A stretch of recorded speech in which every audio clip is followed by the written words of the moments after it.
Hi everyone, it's Edna here. Welcome to my video series. It's not going to be on the World Tempered Keyboard of Bach today. It's going to be on the Preludes of Chopin, well, at least Prelude number 1.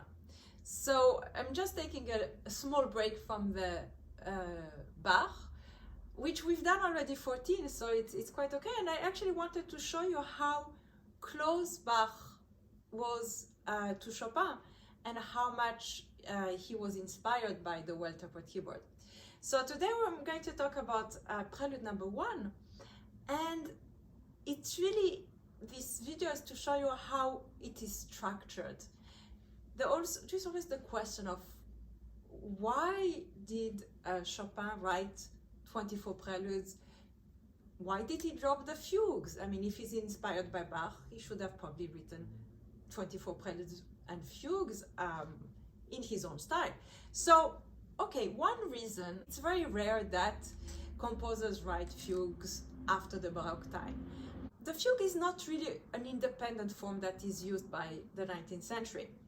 And another reason, and that's what I'd like to talk about here, is the fact that the polyphony came back. We can say that in the classic time, there was this will to simplify the musical speech after the very complex polyphony that required a very intellectual approach to music. And classical musicians and composers were saying, we want to hear the bel canto, we want to concentrate on one voice. So there was a huge simplification of the polyphony.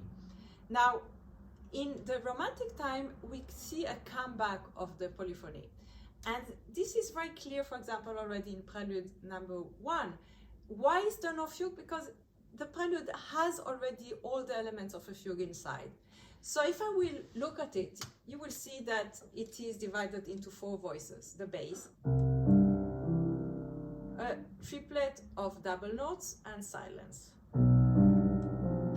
Now, the tenor,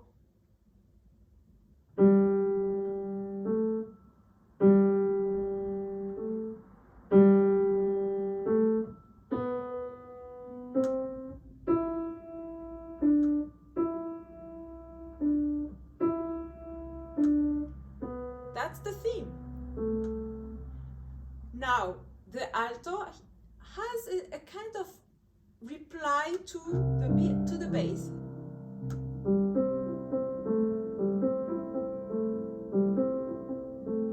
You see? Except that the first and the last note of this pattern belongs actually to the tenor voice. So you have to play it longer. We can say there's a kind of fusion between the tenor and the alto. So,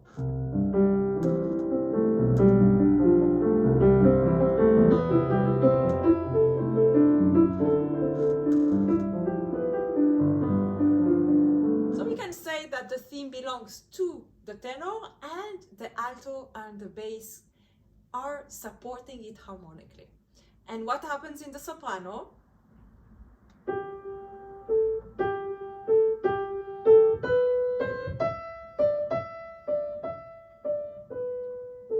We have a canon of the theme, only this theme is twice faster, almost exactly twice faster than the value of the same theme in the tenor. So we have a kind of canon of the subject.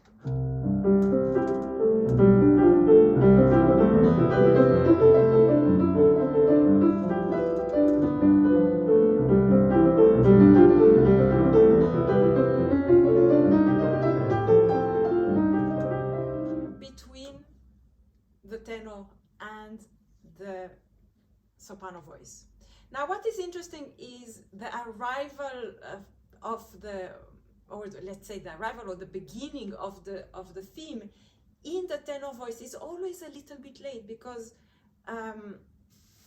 you start not on the. He could have written it in that way. He could have written it that the theme comes together with the bass. beat.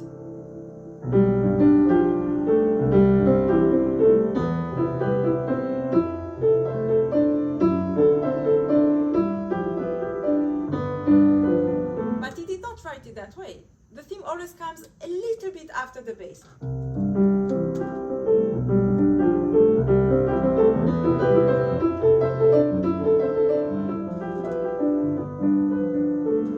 As if the theme is late. So, oh, I'm late to my own party.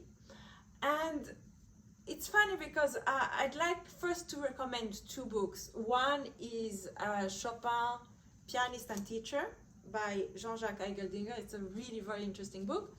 And the second, which I absolutely love, is Notes on Chopin by André Gide, who doesn't understand. He writes, I don't understand why does he write agitato and why does everybody play Chopin so fast? Now, agitato is not really a term that says something about the speed. I mean, you can play agitato and not to play necessarily fast. And now I'll give you my interpretation is that this agitato means that I'm late. I'm late. I am theme. I'm the theme and I'm late. And so he's trying to catch up with this being late, and you see how in the middle part he actually gets to the point where he is almost early. And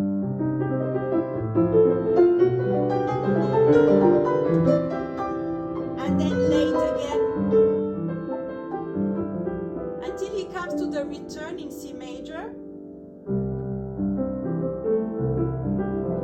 That's it, I've arrived and I'm on time, I'm on the beat. So this whole first prelude is very polyphonic, both in the way Chopin treats his material, the theme in the two voices, both in terms of how does some of this theme comes late and how the other part comes on time, how part of this theme is longer and how part of this theme is shorter.